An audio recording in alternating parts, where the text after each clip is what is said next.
안녕하세요. 시사건건 홀스영입니다. 정경심 교수 징역 4년, 벌금 5억 원 선고 받았습니다. 이게 말이 되나? 지금도 좀 믿기질 않아요. 어떻게 이런 판결을 내릴 수 있을까? 자, 가장 중범죄로 다뤄졌었던 사모펀드, 이거 무죄 났고요. 증거은닉도 무죄 났는데 표창장 위조, 그리고 인턴 증명서 위조, 이걸 유죄 판결을 내렸습니다. 좋습니다. 이 두 가지가 유죄 판결이라 하더라도 징역 4년에 벌금 5억 원이요. 자, 이렇게 되면 윤석열 장모는 어떤 판결이 내려질지 우리가 유심히 봐야 되겠죠. 조국 전 장관님은 항소하겠다, 이런 의지를 보였습니다. 정말 너무 허망하고 힘이 쭉 빠져요. 표창장 위조와 인턴 증명서 위조가 징역 4년에 벌금 5억 원이라는 것이 얼마나 말이 안 되는 판결인지 한번 살펴볼까요? 다들 아시는 홍정욱 딸 밀반입 사건 집행유예 나왔습니다. 어떤 게 더 중범죄인지는 여러분들이 판단해 보시면 될 건데, 이거보다 더 확실한 사건 하나 말씀드릴까요? 조두순이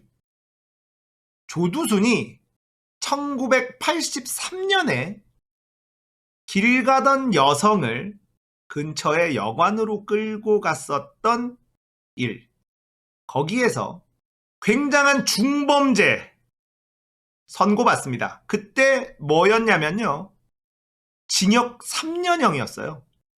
거기다가 1995년도에는요, 같이 술을 마시던 황모 씨가 전두환 노태우 전 대통령 찬양 발언을 하자 주먹과 발로 마구 때려 숨지게 한 사건이 있습니다. 이때 징역 2년 선고받았어요. 이게 대한민국의 사법부예요.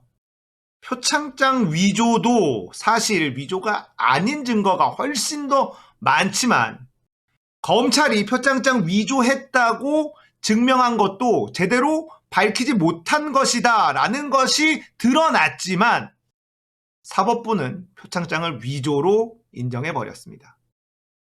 인턴 증명서도 마찬가지예요.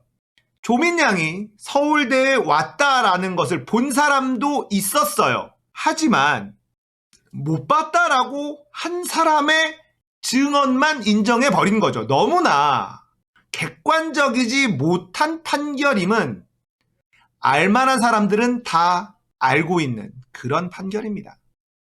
자, 표창장, 이거는 뺍시다. 표창장은 위조가 아니라는 증거는 차고 넘쳐요. 그런데도 이걸 위조라고 인정한 것도 납득이 안 갑니다만, 이 인턴 증명서 있잖아요.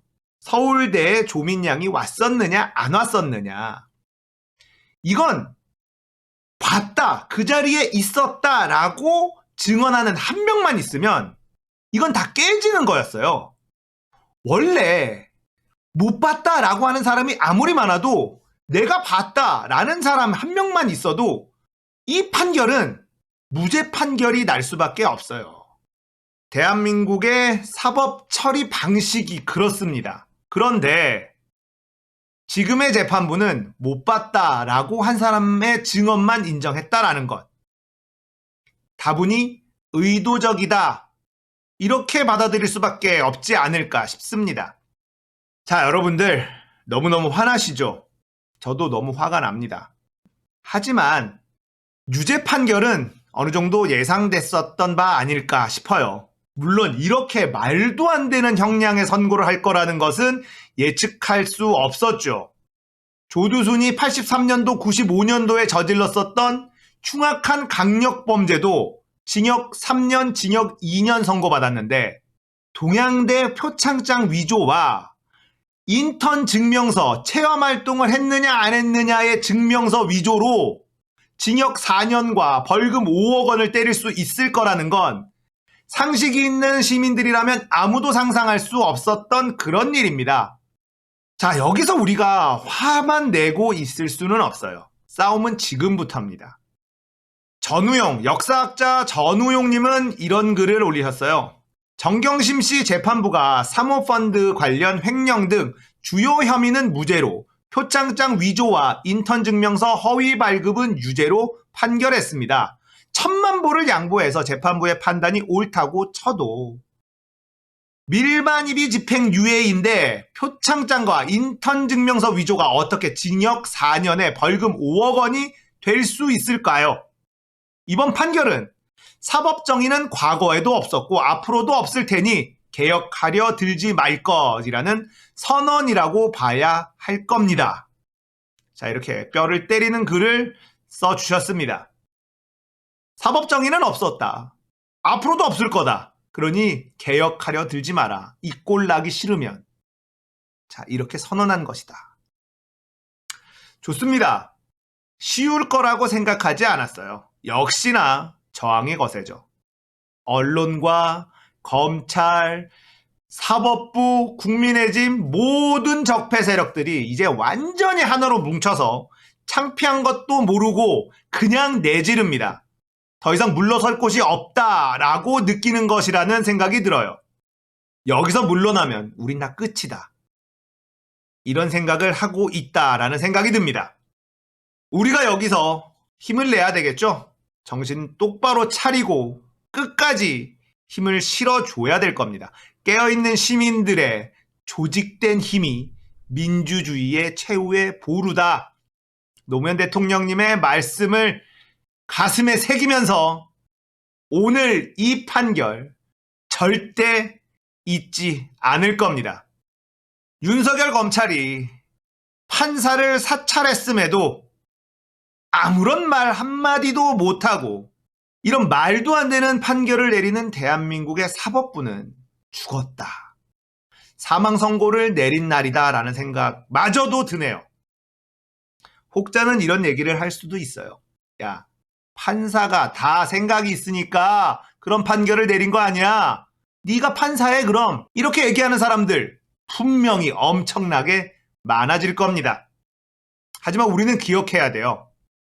아무 죄 없는 한명숙 전 총리를 죄를 뒤집어 씌운 사람들도 검찰과 사법부였습니다.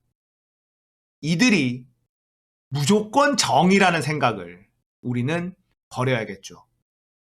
조두순이 과거에 저지른 강력한 중범죄도 징역 3년, 징역 2년 선고했는데 표창장 위조가 그런 강력범죄보다 더 중한 죄인지 우리는 오늘에서야 알게 된 거죠.